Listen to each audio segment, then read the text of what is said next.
తెలంగాణ ప్రజలందరికీ నమస్కారం. నేను మీ ప్రభాకర్, సీనియర్ జర్నలిస్ట్, జమ్మికుంట, కరీంనగర్ జిల్లా వాసిని.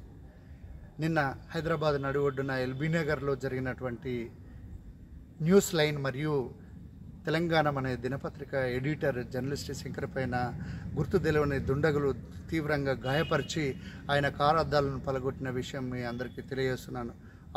వారికి మద్దతుగా ఈ తెలంగాణ రాష్ట్రంలో ఉన్నటువంటి మీడియా యూనియన్స్ కానీ లేదా ప్రజా సంఘాలు కానీ వారికి మద్దతుగా నిలవాలని చెప్పని గుర్తు తెలియని దుండగులను వెంటనే పోలీసు యంత్రాంగం చర్యలు చేపట్టి వెంటనే అరెస్టు చేసి వారి చట్టరీత్యా కఠిన చర్యలు చేపట్టాలని చెప్పని ఈ సందర్భంగా తెలియజేస్తున్నాను.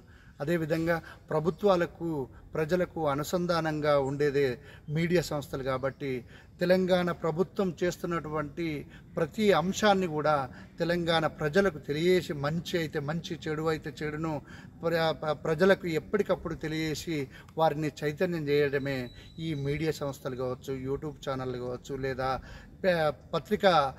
రకరకాల పత్రికలు కావచ్చు.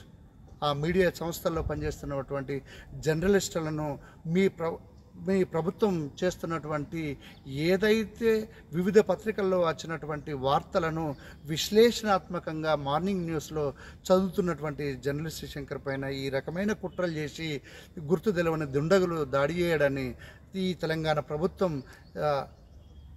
కఠిన చర్యలు తీసుకొని వాళ్ళని వెంటనే అరెస్టు చేసి వారికి నాణ్యమైన వైద్యాన్ని అందించి మెరుగుపడే విధంగా వారి ఆరోగ్యం మెరుగుపడే విధంగా చర్యలు చేపట్టాలని చెప్పని ఈ సందర్భంగా నేను డిమాండ్ చేస్తున్నాను.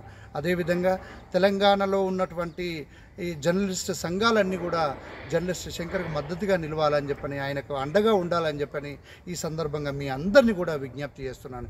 ఇలాంటి సంఘటనలను పునరావృతం కాకుండా ఉండాలంటే జర్నలిస్ట్ శంకర్కు రక్షణ కల్పించాలి.